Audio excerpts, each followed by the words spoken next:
Well, hey everybody, it is Wednesday morning, and last Sunday I didn't quite get to the end of Luke chapter 9, and I told you that I would send out a quick video this week just to finish up my message and finish up Luke chapter 9 so that this Sunday we can jump into Luke chapter 10 fresh. And wanted to just kind of remind you about what we talked about last Sunday, just to get kind of your gears turning. We talked about Luke chapter 9 and how it was kind of one of the pinnacle chapters of Jesus's life and of the gospel story, and how so much happens in chapter 9, and then really Jesus's focus switches there at the end of Luke chapter 9 to where he begins to focus on preparation of his disciples for what's to come.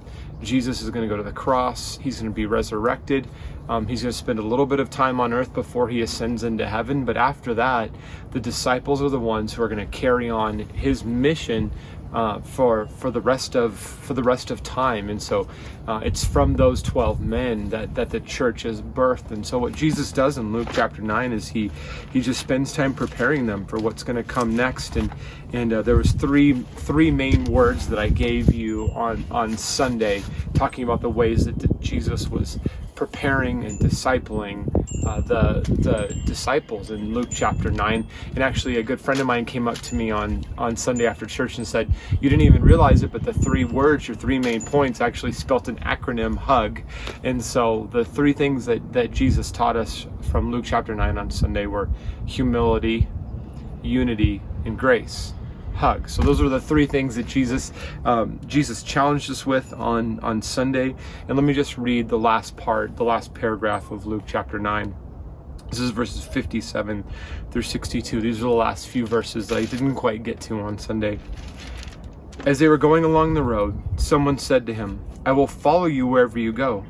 And Jesus said to him, "Foxes have all holes and birds of the air have nests, but the Son of Man has nowhere to lay his head." To another he said, "Follow me." But he said, "Lord, let me first go bury my father." And Jesus said to him, "Leave the dead to bury their own dead. But as for you, go and proclaim the kingdom of God." Yet another said, "I will follow you, Lord, but let me first say farewell to those at my home." Jesus said to him, "No one who puts his hand to the plow and looks back is fit for the kingdom of God." So I'm just going to pull a couple of things out of these last few verses to share with you in preparation for our starting of Luke chapter 10 this coming Sunday. Well, the title of this paragraph is "The Cost to Follow Jesus," and what he's definitely teaching these men who he encounters, plus the 12 men who are his disciples, is he's teaching them that there is an actual and real cost to following Jesus. Now, John, our worship leader, said something really profound on last Sunday morning. He said, things do cost us in Christianity. There is a cost to following Christ, but he said that oftentimes that thing that costs us, or the thing that we sacrifice, it's a good thing. It's a good thing to give up. It's a good thing to sacrifice. And so here we see kind of the similar train of thought that there is a cost to following Jesus. And we must understand that and know that. But with the cost, there's always a great reward and great blessing. The first thing he challenges the first man with, who says, "I want to follow you," is he says, "Listen, you can follow me, but you're not following me to anywhere. I don't have a church building. I don't have a temple. I don't have a home.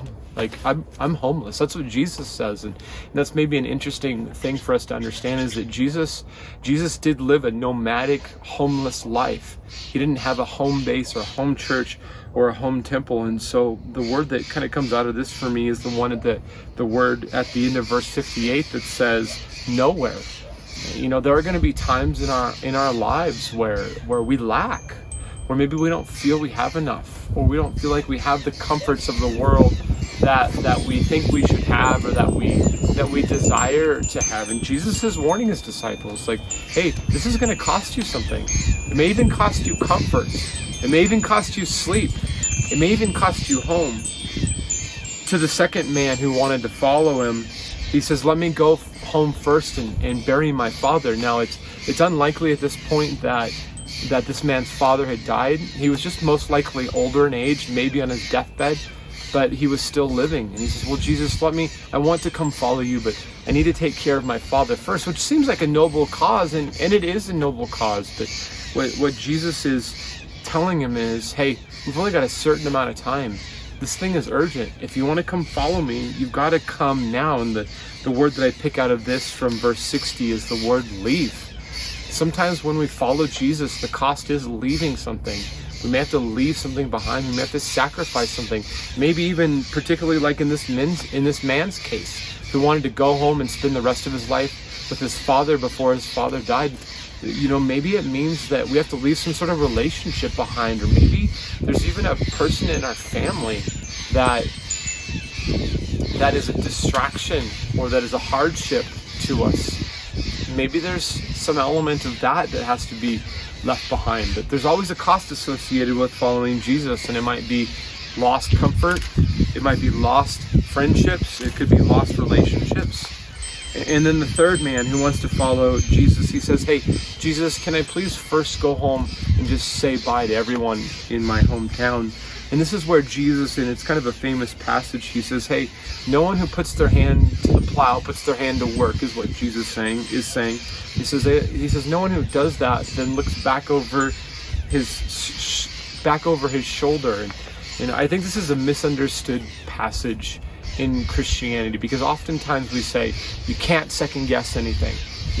Once you put your hand to the plow of ministry and to the plow of church, there's never any looking over your shoulder. You can't ever think twice about anything. You keep your hand on the plow and you look forward, and you never second guess anything. But here's the thing about real life. There is always in real life, there are always times when we wonder or doubt, or we second guess. And so I don't think that Jesus is expecting us never to have second thoughts, or to never have second guesses, or never to doubt. In fact, I think what he's telling us is actually something almost contrary to this. You see, when you're plowing a field, it's very important that you plow in a straight line. And so as a farmer plowing a field, he wants a very, very straight line. And the only way that he's going to plow a perfectly straight line is by what? It's by having his gaze focused on what's ahead. If he's plowing the field and he turns around and looks behind him, and he's looking at the line behind him, and he notices it's a little bit squiggly or a little bit curved, and his focus is behind him, what's going to happen to the line in front of him? It's going to get messed up, isn't it? It's going to turn to the left or the right.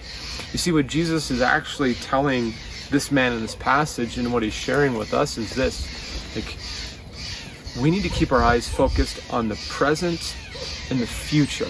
There's no reason to live in the past. There's no reason to look over your shoulder and think about what you messed up back then, what you did wrong back then. Don't let the past haunt you. It doesn't matter how squiggly and messed up and broken the line is behind you. Be looking forward. It's the same idea as the passage I often quote from Hebrews 12:2. Let us fix our eyes on Jesus, the author and perfecter of our faith. The truth about the Christian life is that we can't live in the past. We can't keep looking in the rearview mirror. As we're trying to live our lives for Jesus, we can't always be looking back and wondering about the what ifs. We have to keep our eyes focused on what's happening right in front of us, and what's coming ahead. So there's a cost associated to following Jesus. It might cost us our comfort. We might have to make some sacrifices. Potentially we could lose some relationships, even some family relationships. But Jesus' word as he closes out Luke chapter 9 is this: don't worry about the past. Forget the mistakes and the guilt and the regret of the past, and keep your eyes focused on what's happening right in front of you right now and what's coming in the future. Hey, church family, I can't wait to see you on Sunday morning at 10 a.m. at San Moritz as we get back into the book of Luke. We'll be in Luke chapter 10. Let's see you then.